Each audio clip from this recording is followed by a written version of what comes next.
En el verano de 1985, la escala de violencia llegó al punto más alto. Por entonces, Richard llevaba ya 23 víctimas. Por su parte, la ciudad de Los Ángeles vivía sumida en un continuo terror.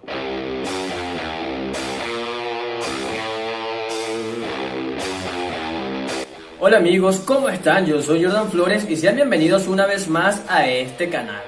Adorador del diablo y seguidor de la banda de rock AC/DC, asaltaba casas en plena noche y mataba salvajemente a sus víctimas. Sus crímenes despertaron el interés de multitud de seguidores que le escribían cartas de admiración y hasta de amor en la cárcel.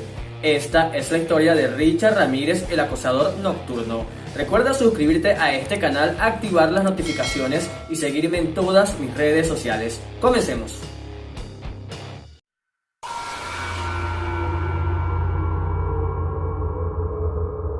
Ricardo Leiva Muñoz Ramírez, nacido en 1960 en El Paso, Texas, creció en un hogar conflictivo y disfuncional.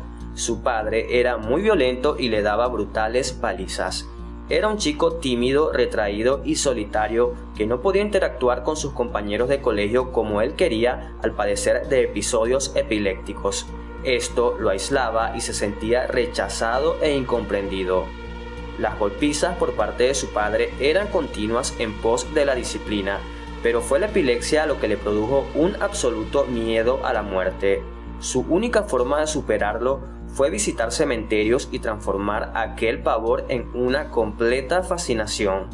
Cuando se hizo más grande, convivió con su primo Miguel, apodado Mike Ramírez, un militar veterano condecorado de la guerra de Vietnam y quien le contaba a Richard escabrosos detalles de sus crímenes de guerra, le mostraba fotografías y le enseñaba técnicas para asesinar con sigilo.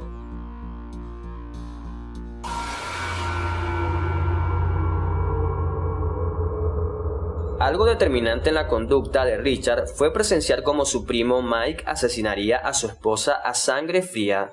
Mike Ramírez disparó a la cara de su esposa en presencia del pequeño Richard.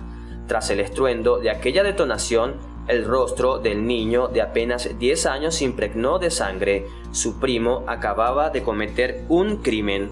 El pecado de la víctima: pedirle al ex boina verde que no alardease de las violaciones, mutilaciones, orgías y asesinatos perpetrados como el excombatiente de la guerra de Vietnam.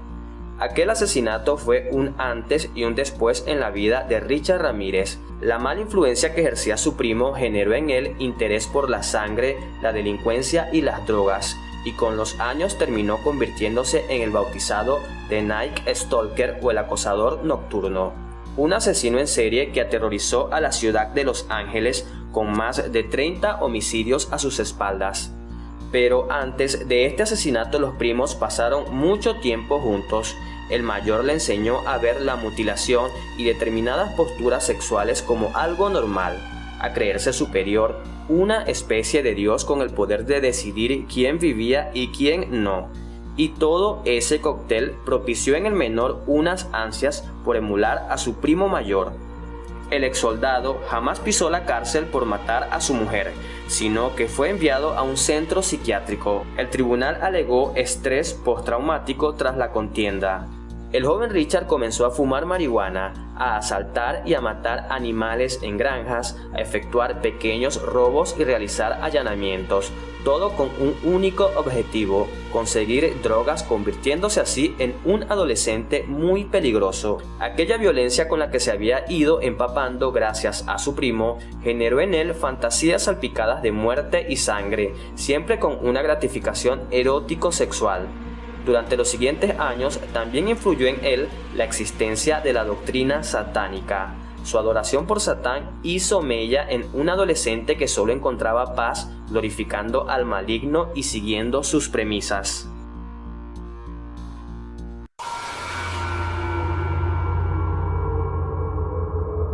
Una vez establecido en Los Ángeles, Ramírez empezó a asesinar, sin pautas concretas, lo cual hacía más difícil su detención. Mataba a personas sin importar su sexo, raza, edad o condición.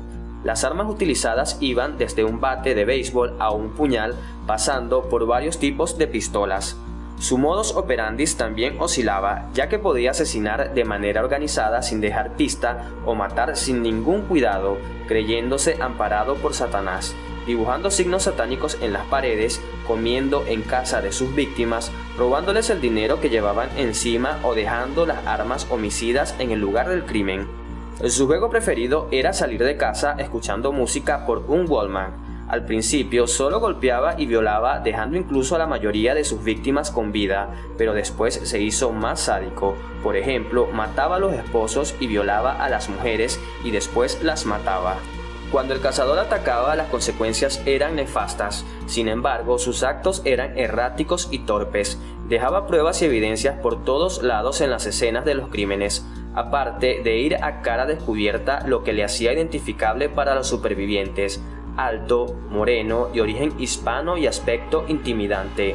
La policía encontró la impresión de una zapatilla deportiva y también huellas dactilares. Era cuestión de tiempo, o más bien de tecnología, para que lo identificaran. No había día en que los medios de comunicación no informaran sobre el acosador nocturno y sus despiadados ataques. La furia y la fuerza empleadas en cada asesinato lo hacían comparable al mismo Jack el Destripador o a Drácula por aquello de perpetrar sus asaltos al caer el sol. En el verano de 1985 la escala de violencia llegó al punto más alto. Por entonces Richard llevaba ya 23 víctimas, 12 asesinadas impunemente, mientras tarareaba Night Prowler de la banda de rock AC/DC, la canción que fue su peculiar himno criminal y que le acompañaba durante sus cacerías. Por su parte, la ciudad de Los Ángeles vivía sumida en un continuo terror. Se dispararon las ventas de armas, de alarmas de seguridad y de perros guardianes. Nadie se sentía seguro en su casa.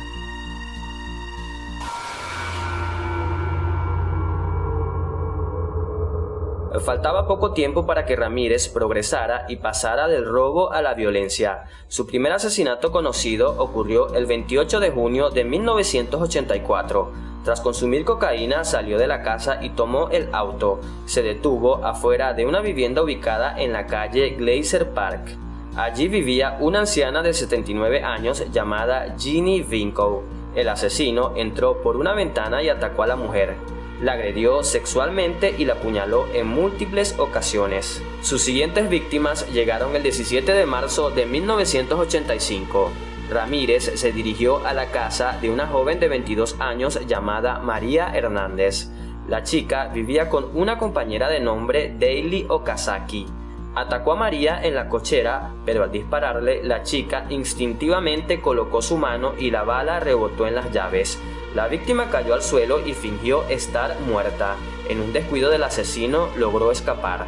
Sin embargo, su compañera no tuvo tanta suerte. Al escuchar el disparo, Okazaki se escondió, pero en un momento se asomó de su escondite, el asesino la vio y acabó con su vida. Para aquel momento ya había despertado completamente el monstruo que habitaba dentro de él. No satisfecho con aquel ataque, esa misma noche asesinó de un disparo a Tsai Lian-yu. Tan solo 10 días después de aquel ataque, el 27 de marzo Ramírez asesinó al matrimonio Zazzara. Se trataba de Vincent Zazzara, un inmigrante italiano de 64 años, dueño de una pizzería, y su esposa Maxine, de 44 años. Tal como solía hacerlo, el hombre fue asesinado primero de un disparo. Luego se tomó su tiempo con la mujer. Primero la atacó sexualmente y posteriormente la apuñaló hasta la muerte. Pero no solo se conformó con eso, Ramírez la torturó sacándole los ojos. Años después aseguraría con desdén que la víctima se encontraba viva cuando lo hizo. Para ese momento las autoridades ya habían puesto en marcha una operación policial a gran escala. Sin embargo, la investigación no dio frutos. El problema estaba en que el asesino realmente no tenía un patrón establecido. A veces robaba a sus víctimas, otras veces no. Algunas veces les disparaba y a veces las apuñalaba. El móvil nunca estuvo claro y esto dificultaba el trabajo policíaco. En abril de 1985 volvió a atacar. Esta vez sus víctimas fueron William y Lily Doy, una pareja de ancianos de 66 y 63 años. Ramírez irrumpió en la casa y le disparó al hombre. Enseguida subió a la habitación donde se encontraba la esposa gritando, la amenazó y la golpeó. La llevó hasta donde se encontraba el marido agonizando para que lo viera y posteriormente la obligó a que le entregara el dinero y las joyas. La llevó nuevamente a la habitación donde la desvistió salvajemente y la violó. Gravemente herido, William Doy pudo llamar al 911 aunque no pudo decirles nada. Aún así, el servicio de emergencia fue capaz de rastrear la llamada y al cabo de un rato llegó la policía y una ambulancia. Pero para ese entonces el asesino había escapado. El hombre no sobrevivió, pero sí su mujer, quien pudo dar la descripción del atacante. La comunidad de Los Ángeles estaba completamente alarmada. Había una especie de histeria colectiva, propiciada en parte por lo que se difundía en la prensa. Un mes después del ataque de los esposos Doy, el 26 de mayo, Ramírez ingresó a la casa de Malvia Keller, de 83 años, y Wolfie Blanche, de 80 años. Atacó salvajemente a Malvia con un martillo mientras dormía. Hizo lo mismo con Wolfie, a quien además de golpear también violó. Fueron encontradas un par de días después, solo una logró sobrevivir. Un día después, Ramírez encontró a otra víctima. Se trataba de Ruth Wilson, una mujer de 41 años que tenía un hijo de 12. El asesino rompió una ventana de su casa para entrar, esposó al niño y lo encerró en el armario. La mujer, creyendo que se trataba de un asalto, rápidamente procedió a darle al criminal todas las joyas y el dinero que tenía. Sin embargo, después de recibir el botín, el hombre la amarró, le quitó la ropa y la violó.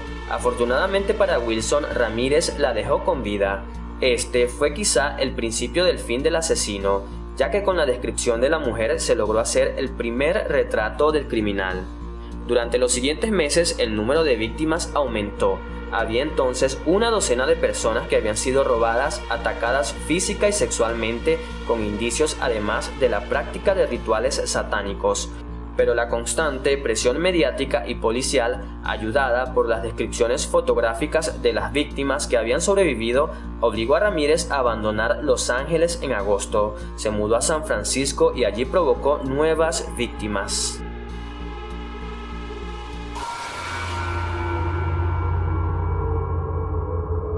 Un error durante su última cacería llevó a Richard hasta la mismísima policía. Era la madrugada del 24 al 25 de agosto de 1985 y el homicida asaltó a una vivienda del barrio Misión Viejo, en el condado de Orange, a unos 80 kilómetros al suroeste de Los Ángeles. Era el domicilio de la joven pareja formada por William Carnes e Inés Erickson. Ramírez entró al dormitorio mientras dormían y descargó 3 tiros en la cabeza de William. Inés se despertó por los disparos y se quedó en estado de shock mientras aquella sombra la observaba. Merodeó por la casa en busca de algo de valor y tras no encontrar nada, violó y torturó a la chica hasta que ésta le confesó dónde su novio guardaba algo de dinero. Horas más tarde y tras apuntarla con la pistola, Richard decidió marcharse y dejarla con vida. Esto sería un gran error.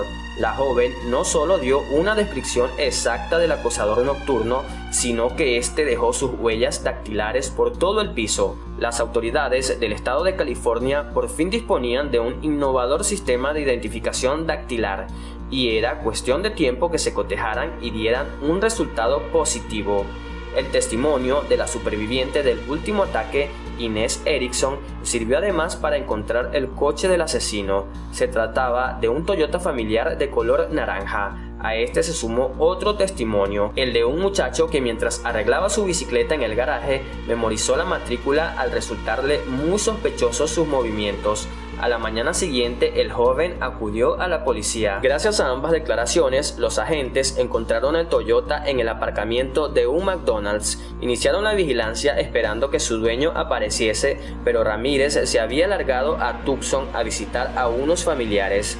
Fue entonces cuando registraron y analizaron el vehículo y obtuvieron diversas huellas. Al contrastar una de ellas con la base de datos, dio un resultado: Richard Ramírez. Acababan de dar con la identidad del acosador nocturno. Inmediatamente se hizo pública su identidad. Todo Los Ángeles por fin conocía quién era el asesino en serie que les había aterrorizado en los últimos meses. Así que cuando Richard regresó de su viaje, ajeno a todo el impacto mediático, comenzaron los problemas. Cogió un autobús y pese a tomar precauciones, todos los pasajeros le reconocieron. Decidió bajarse de inmediato. Sabía que la policía estaba cerca, así que huyó. Intentó robar el coche de una mujer, pero sus gritos alertaron a su marido y a otros vecinos que le persiguieron corriendo hasta alcanzarle. Habían atrapado al monstruo que merodeaba por las noches. Tras su detención, el asesino fue acusado de 31 delitos graves y 14 asesinatos, pero aún quedaba un largo y grotesco proceso judicial por delante. El circo mediático que generó Richard Ramírez durante el juicio comenzó en el mismo momento de su detención. Pese a las pruebas irrefutables que habían contra él, huellas y testimonios de los supervivientes que lo reconocieron, el delincuente primero no quiso declarar y cuando lo hizo defendió su inocencia. Las mentiras fueron un continuo. De hecho, el juicio tardó 3 años en celebrarse. Arrancó el 30 de enero de 1986 y se alargó hasta el 30 de octubre de 1989. Porque Richard cambiaba continuamente de abogado defensor y cuando no, aplazaban las sesiones con cualquier pretexto. Hubo muchas irregularidades y además se trataba de un caso de extrema complejidad. Por un lado, por los más de 100 testigos que había, las pruebas y evidencias presentadas, y por otro lado, por una elección del jurado que estuvo marcada por la entrevista de más de 1.600 candidatos.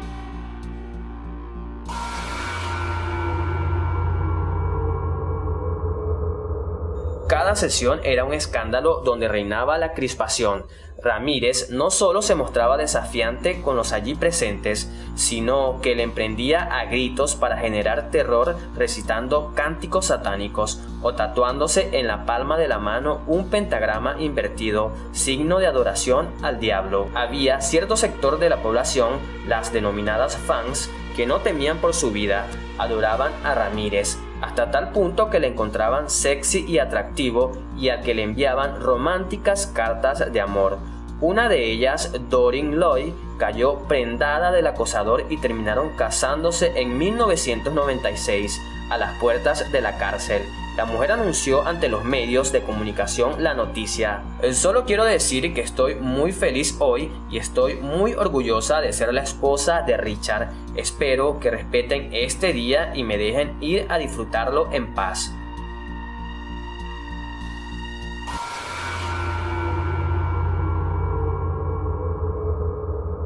El 30 de octubre de 1989, Richard Ramírez fue declarado culpable de 14 asesinatos, 5 intentos de asesinato, 9 violaciones, 2 secuestros, 5 robos y 14 allanamientos de morada. El tribunal lo sentenció a 19 penas de muerte. Hasta el día de su ejecución en la cámara de gas, el acosador nocturno esperaría en la prisión de San Quintín en California. Tras escuchar la sentencia, Richard gritó sarcástico: "Adiós amigos, el acosador nocturno se despide de ustedes, nos vemos en Disneylandia". Aquella fue su forma de provocar a los presentes y de dejar claro que él no moriría. Lo cumplió porque durante 23 años logró revocar su condena por las irregularidades y la incompetencia de su defensa. De hecho, el asesino terminó convirtiéndose en uno de los presos más célebres de San Quintín. La muerte no le llegó a modo de ejecución, sino por un linfoma. Murió el 7 de junio de 2013 a los 53 años como un auténtico fenómeno social. Una estrella mediática que contestaba las cartas de sus admiradores, diseñaba camisas de grupos heavies o canturreteaba canciones de rock. Los expertos que analizaron la personalidad de este asesino en serie lo siguen encontrando tan atípico como terrible. Richard Ramírez pasó a formar parte de la cultura popular estadounidense, inspirando muchas películas, series, libros y bandas de rock, quienes han inmortalizado su historia. Hasta aquí el video de hoy. No olvides suscribirte a este canal, activar las notificaciones, darle like a este video y seguirme en todas mis redes sociales. Yo soy Jordan Flores y nos vemos en un próximo video.